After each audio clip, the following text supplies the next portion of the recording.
Hello students, कैसे हैं आप लोग। और आज हम आपकी बुक फिजिक्स पार्ट 1 उसका second chapter units and measurements discuss करने वाले हैं। इसमें से हमने एक टॉपिक लिया है। आज का जो हमारा टॉपिक है वो है SI based quantity and units. बच्चों, इस टॉपिक को क्लियर करने से पहले मैं आप लोगों को एक बात क्लियर कर दूं कि आपने जो 10th क्लास में पढ़ा हुआ है, ये जो सिलेबस है उससे ज़्यादा है थोड़ा, और उससे थोड़ा इंटरेस्टिंग है। और हम आज बेसिक कॉन्सेप्ट क्लियर करने जा रहे हैं बच्चों, आपने 9th क्लास में एक टॉपिक पढ़ा था कि फंडामेंटल यूनिट्स आपने पढ़ा था, मूल मात्रक। और आपने ये भी पढ़ा था कि फंडामेंटल्स हमारी बेस क्वांटिटीज़ क्या होती है, जिनको हम मूल राशियाँ बोलते हैं हिंदी में। तो वो क्या, अगर आपको याद हो तो वो वही चीज़ इसमें रिवाइज की गई है दोबारा से। इसमें यहाँ पे लिखा हुआ बेस क्वांटिटीज़। तो बच्चों, हमने 9th क्लास में पढ़ा था कि हमारी 7 क्वांटिटीज़ होती हैं जिनको हम बेस क्वांटिटीज़ बोलते हैं। वो ये है, हमारी फर्स्ट नंबर आता है लेंथ, मास, टाइम, और फिर नंबर 4 पे है इलेक्ट्रिक करंट, फिर आपका टेम्परेचर, फिर नंबर 6 पे है अमाउंट ऑफ सब्सटेंस, नंबर 7 पे है लुमिनियस इंटेंसिटी, जिसको हम ज्योति तीव्रता भी बोलते हैं इसको हम। तो ये हमारी 7 यूनिट्स जो फंडामेंटल हमारी क्वांटिटीज़ हैं, इनको हम बेस क्वांटिटीज़ बोलते हैं।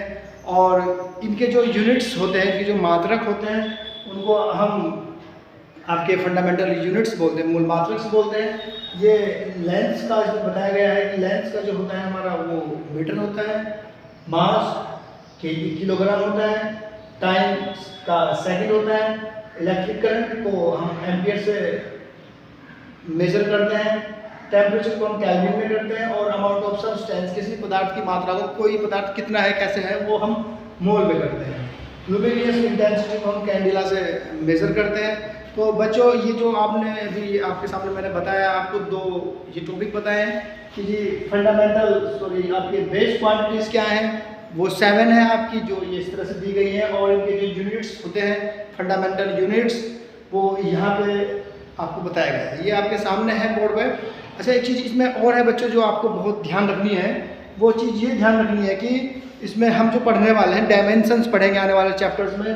तो इन चीज़ों को आप ये ना समझें कि हमने 9th में पढ़ा था तो वही सब चीज़ें रिवाइज की गई है, जैसे होता है नॉर्मली।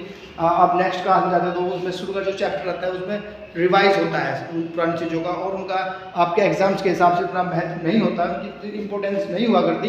लेकिन ऐसा नहीं है, ये आपकी 11th क्लास है और उसमें ये चैप्टर दिया जाएगा। वो ठीक है कि 9th क्लास में भी था ये। और अब आपको क्या करना है बच्चों की, इन चीज़ों को अच्छे से मेमोराइज करना है, क्योंकि ये बेस है, ये एक तरह से बेस है। और आप ये ना समझें कि हमने 9th में पढ़ा था तो नहीं होगा। ये इस साल बहुत इंपॉर्टेंट रखने वाला है, आपको 12th में भी हेल्प होगा। अच्छा, इसमें एक चीज़ और सिंपल दिया गया है, जैसे कि हमारी ये आपका बेस क्वांटिटी में लेंथ है, इसका जो ये आपका यूनिट होता है मीटर को हम एम से डिनोट करते हैं, और किलोग्राम जो होता है इसको हम केजी से शो करते हैं। हमारा टाइम का यूनिट होता है सेकंड, और सेकंड को हम स्मॉल एस से, ये स्मॉल एस है, इससे शो करते हैं। एम्पियर मतलब इलेक्ट्रिक करंट का यूनिट होता है एम्पियर, इसको हम कैपिटल ए से शो करेंगे। और टेम्परेचर का जो यूनिट होता है वो होता है केल्विन को कैपिटल के से करते हैं। और अमाउंट ऑफ सब्सटेंस का यूनिट होता है मोल, और मोल को हम MOL मोल से सिंबल होता है इसका।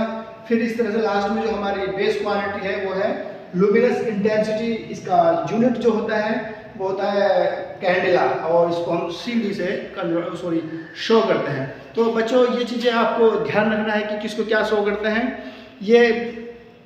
ये समझ लीजिए कि इस चैप्टर में जो कुछ आप पढ़ने वाले हो उन सबका बेस ये है।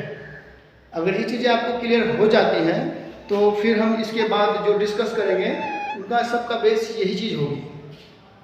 और ये चीज़ और बता दूं मैं, इसका नाम है आपका SI base quantity international system जो होता है हमारा, उसकी क्वांटिटीज़ है ये। चलिए, एक चीज़ मैं आपको इनकी इंपॉर्टेंस बता देता हूँ, ये होने वाला क्या है, आने वाले टॉपिक्स में क्या रहेगा इनका। जल्दी से मैं फटाफट आपको करके दिखा देता हूँ ये चीज़।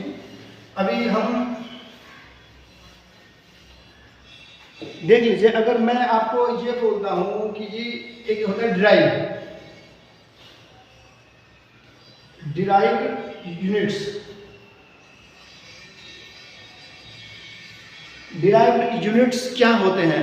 डिराइव्ड यूनिट्स वो होते हैं बच्चों जो आपके हमारे बेस क्वांटिटीज़ होती हैं और इनके जो फंडामेंटल्स जो इनके यूनिट हैं, फंडामेंटल यूनिट्स से मिलके जो यूनिट्स बनते हैं उनको हम डिराइव्ड यूनिट्स बोलते हैं। देख लीजिए आप, जैसे कि हमारा एक वॉल्यूम होता है, एक हमारा यूनिट है वॉल्यूम, इसका होता है लेंथ इनटू ब्रेथ